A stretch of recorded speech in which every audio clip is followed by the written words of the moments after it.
નમસ્કાર, આપ જોઈ રહ્યા છો ન્યૂઝ 18 ગુજરાતીના તમામ મહત્વપૂર્ણ સમાચારની સાથે હું છું લુબના ખાન। સુરતમાં હોળી ધૂળેટીના પર્વને લઈને મુસાફરોનો ધસારો જોવા મળી રહ્યો છે। બસ ડેપો પર મોટી સંખ્યામાં મુસાફરો ઉમટ્યા છે। ઝાલદ, લુણાવાડા, દાહોદ, ઝાલોદ, છોટાઉદેપુર જવાવાળા મુસાફરોનો ધસારો જોવા મળી રહ્યો છે। એસટી વિભાગ દ્વારા મુસાફરોના ઘસારાને પહોંચી વળવા એક્સ્ટ્રા બસો દોડાવવામાં આવી રહી છે। છેલ્લા 3 દિવસમાં 19,980 જેટલા મુસાફરો सूरत एसटी डेपो खातेथी एक्स्ट्रा बसों थकी मादरे वतन गया है। तो 3 दिवस में एक्स्ट्रा बसों में आयोजन दरमियान सूरत एसटी विभाग ने 61.86 लाखनी आवक थई है। आ सिवाय अन्य जिल्लाओं में जता मुसाफरों पण डेपो पर धसारो यथावत है। आवतीकाले पण डेपो पर वतन जवा मुसाफरों की भारे भीड़ जोवा मळी शके छे। होळी અને ધૂળેટીનો પર્વ આવવાની સાથે સુરતમાંથી માદરે વતન જવાવાળા મુસાફરોની સંખ્યા વધી ગઈ છે, જેને લઈને છેલ્લા 2 દિવસમાં 200 કરતાં વધુ બસોની ટ્રીપો અલગ અલગ જગ્યા પર મોકલવામાં આવી છે। ખાસ કરીને હોળીનો તહેવારમાં ઝાલોદ હોય, લુણાવાડા હોય, દાહોદ હોય, ગોધરા હોય, છોટાઉદેપુર હોય કે રાજસ્થાનના જગ્યા પર જનારા મુસાફરોની સંખ્યા વધારે છે, જેને લઈને છેલ્લા 3 દિવસમાં 19,000 કરતાં વધારે મુસાફરો સુરત બસ સ્ટેશનથી પોતાના માદરે વતન પહોંચ્યા છે। ખાસ કરીને હોળીનો પર્વ ઉજવવા માટે જે રીતે લોકો જઈ રહ્યા છે તેને લઈને ખાસ એક્સ્ટ્રા બસો દોડવામાં આવી છે, જેને લઈને કહી શકાય લાખો રૂપિયાની આવક સુરત એસટી વિભાગને થઈ છે। દ્રશ્ય સીધા જોઈ શકાય છે કે આજે પણ સતત બસો જઈ રહી છે। ખાસ કરીને છોટાઉદેપુર, પંચમહાલ, દાહોદ અને ગોધરા જેવા વિસ્તારમાં આ બસોની ટ્રીપ સૌથી વધુ છે। અને જે પ્રકારે આ તહેવારોની બોલબાલા વિસ્તારમાં જે લોકો તહેવાર ઉજવવા માટે પોતાના માદરે વતન મોટી સંખ્યામાં જઈ રહ્યા છે અને તેમના માટે એસટી વિભાગે કહી શકાય કે અલગ બસોની ફાળવણી પણ કરી છે। કેમેરામેન ભરત બ્રહ્મભટ્ટ સાથે કીર્તેશ પટેલ, ન્યૂઝ 18 ગુજરાતી, સુરત। તો હોળી ધૂળેટી માટે લોકો વતન તરફ જવા રવાના થયા છે। સુરત રેલવે સ્ટેશન પર ભીડ જામી છે। યુપી બિહાર જવા માટે સ્પેશિયલ ટ્રેન આપવામાં આવી છતાં લોકો તેનો ઉપયોગ નથી કરતા। સુરત બેરોની ટ્રેન ખાલી ગઈ છે। સુરત ભાગલપુરમાં ભીડ ઉમટી રહી છે। વતનથી માત્ર 50 થી 75 કિલોમીટર અંતર કાપવાનું મુસાફરોને અઘરું લાગે છે।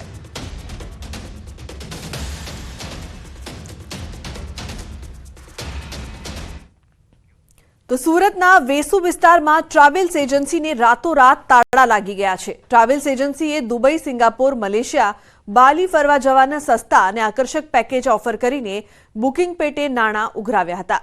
સુરત, અમદાવાદ, અંકલેશ્વર, મુંબઈ, કાનપુરના લોકો લાલચમાં આવીને વિદેશ ફરવા જવાના ચક્કરમાં છેતરાયા હતા। 45થી વધુ લોકોના લાખો રૂપિયા લઈને એજન્સી ભૂગર્ભમાં ઉતરી ગઈ, જે મામલે ભોગ બનનાર લોકોએ વેસુ પોલીસ સ્ટેશનમાં ફરિયાદ નોંધાવી છે।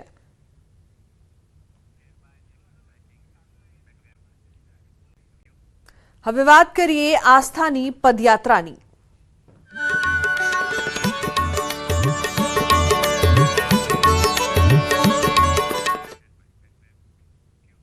તો ખેડા, ડાકોરમાં ફાગણ ઉત્સવને લઈને જોરદાર ઉત્સાહ જોવા મળી રહ્યો છે। મોટી સંખ્યામાં ડાકોર પગપાળા જઈ રહ્યા છે ભક્તો। મહેમદાબાદથી મહુધા રૂટ પર ભક્તોની ભારે ભીડ જોવા મળી રહી છે।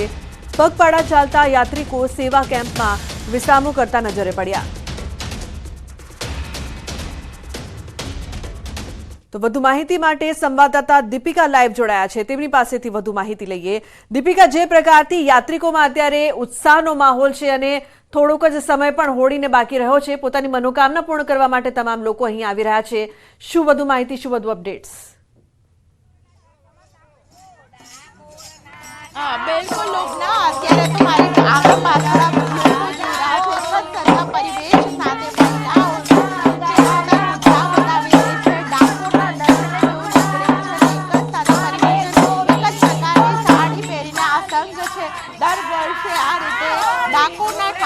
ભજન સાથે તેઓ નીકળતા હોય છે। એક માહોલ જોઈ લો, કારણ કે શ્રદ્ધા એટલી અવિરત છે અને એમાં પણ જ્યારે વાત હોય ડાકોરના ઠાકોરની, ત્યારે ડાકોરના ઠાકોરના દર્શન કરવા અને તેમના દુર્લભ દર્શનના ફાગણી પૂનમના દિવસે દર્શન કરવા તે સૌથી મોટી વાત છે। અહીં મારી સાથે મહિલાઓ છે, તેમની સાથે વાત કરીશું। બેન, શું નામ છે તમારું અને આ સંઘ કેટલો જૂનો છે? અમાર તો 40 વર્ષથી છે જૂનો। 40 વર્ષ જૂનો છે। અચ્છા, શું કહેશો, આજે ડાકોરના ઠાકોરના દર્શને નીકળ્યા છો આપ? હા, ધજા 5 છે અમારે। ક્યાંનો સંઘ છે? ખોખરા આંબા મંડળ. ખોખરાનો તો તમે જે કેટલી મહિલાઓ છે બધી મહિલાઓ આ રીતે ઉત્સાહિત થઈને જ નીકળો છો તો ક્યારથી નીકળવાનું શરૂ કર્યું? અમે ડાકોર નહીં જતા, અમે કનીજ જઈએ છીએ. કનીજ. પહેલા ડાકોર જતા હતા, પણ હવે પગની તકલીફ છે ને એટલે કનીજ રણછોડાઈનું મંદિર છે ને ત્યાં ધજા ચડાવીએ. અચ્છા, એટલે એક જ સરખી દર્શન થાય, એક જ સરખા વાત થાય. અચ્છા, શું કહેશો તો કેટલી મહિલાઓ છે સંઘમાં? અમારે 25 જણ. કેટલા વર્ષ જૂના છો આ સંઘમાં? 40 વર્ષ જૂનો છે. 40 વર્ષ જૂનો છો તો 40 વર્ષથી અવિરત હતા એટલે પહેલા અમે પહેલા ડાકોર જતા હતા. હા, પણ પેલી રીતે વિચાર કેવી રીતે આવ્યો કે જવું છે આ રીતે 40 વર્ષ અમારે પહેલા? ભજન કરીએ એટલે રણછોડાના ધજા લઈને તો જવું જ પડે ને. એક ભજન સંભળાવી દો.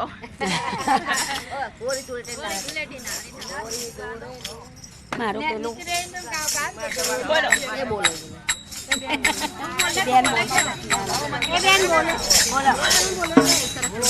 માધવ તારી મેળીઓમાં બોલે જીના મોર રણછોડ રંગીલા રંગીલા રણછોડ રંગીલા રંગીલા મોર રણછોડ રંગીલા રંગીલા રણછોડ રંગીલા રંગીલા હે સામે ઉભો શામળો ને ગોમતી જી ભરપૂર રણછોડ રંગીલા રંગીલા રણછોડ રંગીલા હે સામે ઉભો શામળો ને ગોમતી જી ભરપૂર રણછોડ રંગીલા રંગીલા રંગીલા દાદા બાવન ગજની ફરકે જય હૈયા મારા હરખે દાદા બાવન ગજની ફરકે જય હૈયા માં હરખે રણછોડ રંગીલા રંગીલા રણછોડ રંગીલા આ માહોલ સાથે તમામ મહિલાઓ છે તેઓ સંઘ માટે આગળ વધી રહી છે. અહીં બહાર પણ આપ જોઈ રહ્યા છો જે લોકો પદયાત્રીઓ છે તેઓ ચાલતા આવતા હોય તો તેમની માટે વિશેષ અહીં ખમણની વ્યવસ્થા પણ રાખવામાં આવી છે. તમામ ભક્તોને આ રીતે ખમણ પીરસાઈ રહ્યા છે, ગરમા ગરમ ખમણ. એટલે જે પદયાત્રીઓ જતા હોય તેમની માટે વિશેષ અહીં વ્યવસ્થા કરવામાં આવી છે. સંઘ માટે નીકળ્યા છો? ક્યાં નીકળ્યા છો? સંઘ માટે નીકળ્યા છે, ડાકોર જવાના છો? ડાકોર જવા માટે. અચ્છા, કેટલા સમય પહેલા નીકળ્યા? લગભગ કાલથી નીકળ્યા. ક્યાંથી નીકળ્યા? ચાલતા જાવ છો દર વર્ષે? ચાલતા ચાલતા. અચ્છા, થાક નથી લાગતો? ના ના રણછોડ થાક ના લાગે. થાક ન લાગે. આપ જોઈ રહ્યા છો જે સેવાર્થી છે તે પણ ખાસ કરીને લોકોને સેવા આપી રહ્યા છે અને સાથે જ તમામ લોકોને ઉત્સાહિત છે તેઓ કરી રહ્યા છે. કારણ કે જ્યારે આવી પરિસ્થિતિ હોય, ધોમધકતો તાપ હોય અને તેમાં આવી સેવા મળી જાય ત્યારે સેવા કેમ્પના અનેક લગભગ 250 જેટલા વધારે આ રૂટ ઉપર સેવા કેમ્પ લગાવવામાં આવ્યા છે લુબના, કે તમામ લોકો છે ખાસ કરીને જે પદયાત્રીઓ છે તેમનું પેટ ઠારે છે અને સાથે જ તેમને વિસામો મળી રહે તે માટેની પણ અહીં વ્યવસ્થા કરવામાં આવી છે. લુબના. જી બિલકુલ દીપિકા, આભાર સમગ્ર માહિતી બદલ. તો મોટી સંખ્યામાં ડાકોર પગપાળા જઈ રહ્યા છે ભક્તો, સાથે જ તેમના માટે સેવા કેમ્પ પણ ઊભા કરવામાં આવ્યા છે. ભક્તોમાં અનેરો ઉત્સાહ.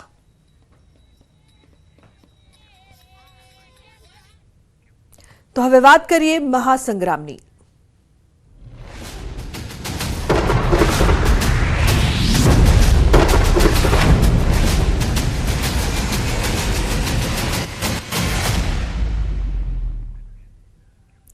મહત્વપૂર્ણ સમાચારની જો વાત કરીએ તો વડોદરામાં સાંસદ રંજનબેન ભટ્ટ વિરુદ્ધ પોસ્ટર લગાવવાનો મામલો. શહેર કોંગ્રેસ પ્રમુખ ઋત્વિજ જોશીએ પોલીસ પૂછપરછમાં સંતોષકારક જવાબ ન આપ્યો. પોલીસે ઋત્વિજ જોશીને 3 સવાલો પૂછ્યા. આ કૃત્ય કોના કહેવાથી આચર્યું, બેનર્સ ક્યાં બનાવ્યા હતા, ક્યાં પ્રિન્ટ કરાવ્યા હતા સહિતના સવાલો પૂછવામાં આવ્યા હતા. તો પોલીસે ઋત્વિજ જોશીનો ફોન વધુ તપાસ માટે કબજે લીધો છે. પોલીસે વધુ પૂછપરછ ચાલુ રાખતા ઋત્વિજ જોશીએ મારે વકીલની સલાહ લેવી પડશે કહીને મુદ્દત માંગી છે. વારસિયા પોલીસે 2 દિવસની મહેતલ આપી છે. તો પુનઃ જવાબ લખાવવા હાજર થવા માટે આદેશ પણ કરવામાં આવ્યો છે.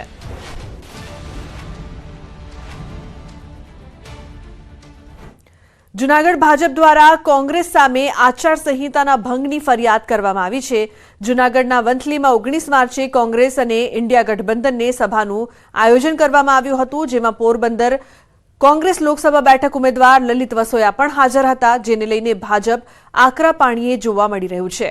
ભાજપનો દાવો છે કે કોંગ્રેસે કોઈપણ પ્રકારની મંજૂરી લીધી નથી. ફરિયાદમાં જવાબદાર સામે પગલાં લેવાની પણ માંગ કરાઈ છે. 19/3 રોજ વંથલી મુકામે સખર ભવનની અંદર કોંગ્રેસ દ્વારા જે સભાનું આયોજન કરેલ હતું એની કોઈ પણ જાતની મંજૂરી લીધેલ નથી.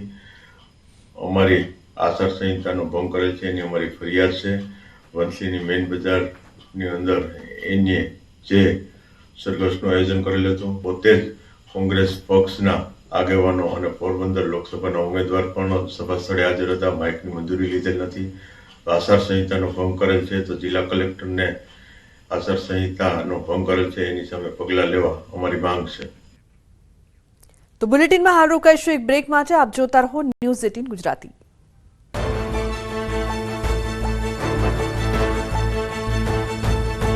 વઢવાણ ગેબનશાહ પીર સર્કલ પાસે ડોક્ટર બાબા સાહેબ આંબેડકરની પ્રતિમાના ચશ્મા ગાયબ થતા હોબાળો મચ્યો છે.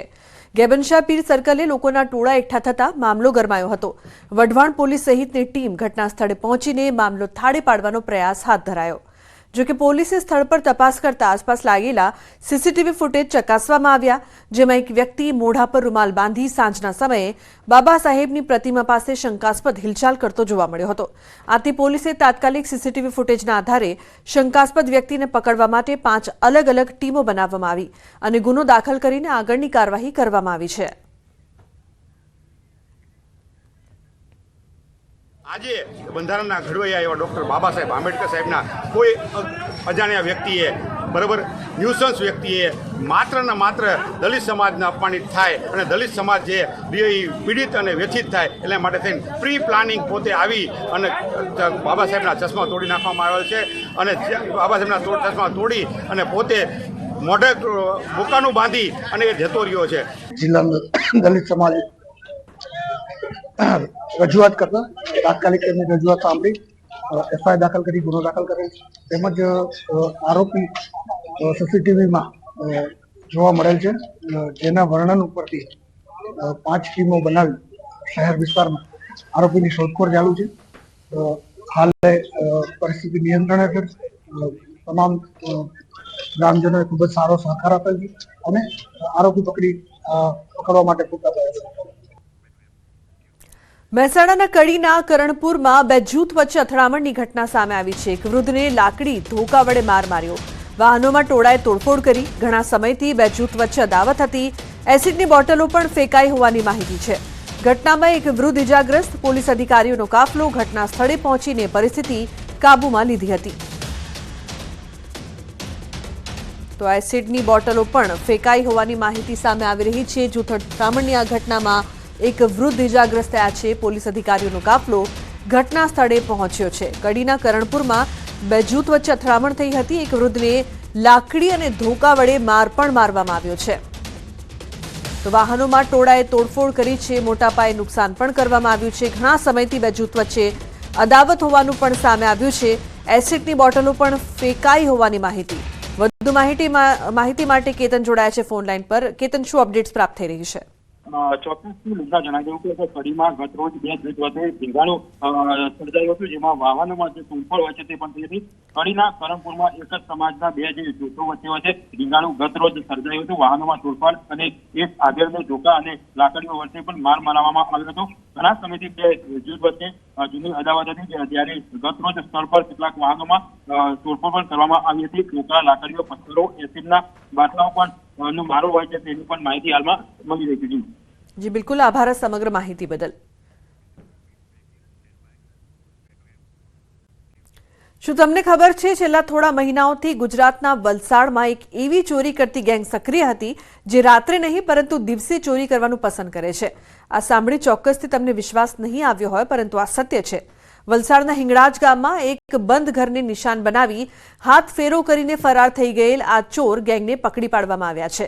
આપ જે દ્રશ્યોમાં આરોપીઓને જોઈ રહ્યા છો તે એ જ ચોરી કરતી ગેંગ છે જે રાત્રે નહીં દિવસે ચોરી કરતી હતી. પોલીસની આ કાર્યવાહીમાં શ્રદ્ધા નાયકા, બ્રિજેશ શ્યામલાલ ગૌડ, સોહિબ ઉર્ફે બટાકી રમઝાન શાહ અને સલમાન સલીમ શેખ નામના 4 આરોપીઓની ધરપકડ કરવામાં આવી છે. એક સ્ત્રી તથા 3 પુરુષોની તપાસ હાથ ધરી હતી, જેમાં વસિયર ખાતેથી એક સ્ત્રીના ઘરેથી અલગ અલગ પ્રકારનો સામાન, જેમાં ઘડિયાળો, મોબાઈલ ફોન, ટેબ્લેટ અને ઘરેણાં મળી આવેલા હતા. ઉપરોક્ત મુદ્દામાલ સિવાય અન્ય લેપટોપ અને ચલણી સિક્કાઓ, સાડીઓ તેમજ લેડીઝ બેગ અને ચલણી નોટો 500ના દરની મળી આવેલ છે. એક ટેબ્લેટ પણ કબજે કરવામાં આવેલ છે. આ બાબતે આ બધી વસ્તુ ક્યાંથી ચોરાઈ ગઈ, ક્યાંથી આવી, એ બાબતે પોલીસ હાલમાં તપાસ કરી રહી છે. અને આ બાબતે બીજા અન્ય પણ ઘટસ્ફોટ થાય એવી પૂરેપૂરી શક્યતા જણાઈ આવે છે. આ લોકો પહેલાં ઘર જોઈ લેતા હતા અને જ્યારે કોઈ ઘરની અંદર વ્યક્તિ ના હોય ત્યારે મોટાભાગે દિવસમાં ચોરી કરવાનું પસંદ કરતા હતા. તો અમદાવાદમાં ફરી સામે આવ્યો છે નકલી પોલીસનો આતંક. અજાણ્યા શખ્સોએ જગતપુર કટ પાસેથી પસાર થતા યુવકને પોલીસની ઓળખ આપી લૂંટવાનો પ્રયાસ કર્યો. આરોપીઓએ યુવકને ખોટા કેસમાં ફસાવવાની ધમકી આપીને પૈસા પડાવવાની પણ કોશિશ કરી હતી. ફરિયાદીના ખિસ્સામાંથી પૈસા ન મળતા આરોપીઓ તેને એટીએમ સુધી લઈ ગયા, પરંતુ એટીએમમાંથી પણ પૈસા ન નીકળ્યા.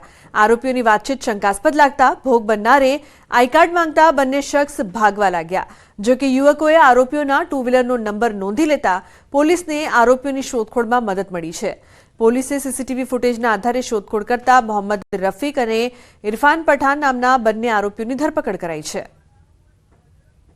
પરંતુ આ બંનેની વાતચીત દરમિયાન એવું લાગે છે કે આમાં કંઈક શંકાસ્પદ છે, જેથી આઈ કાર્ડ માંગતા બંને ઈસમો ભાગી જાય છે. પરંતુ ભાગતા પહેલાં ફરિયાદી પોતે એમનો એક્સેસ નંબર હોય છે લઈ લે છે, જેના આધાર પર અમને એવી હકીકત પડે છે કે બે બંને ઈસમો પસાર થવાના હોય, જેથી બંને ઈસમોને અમે પકડી આ ગુનાના કામે અટક કરીએ છીએ. તો બુલેટિનના અંતે નજર કરીશું ટોપ 3 ન્યૂઝ પર.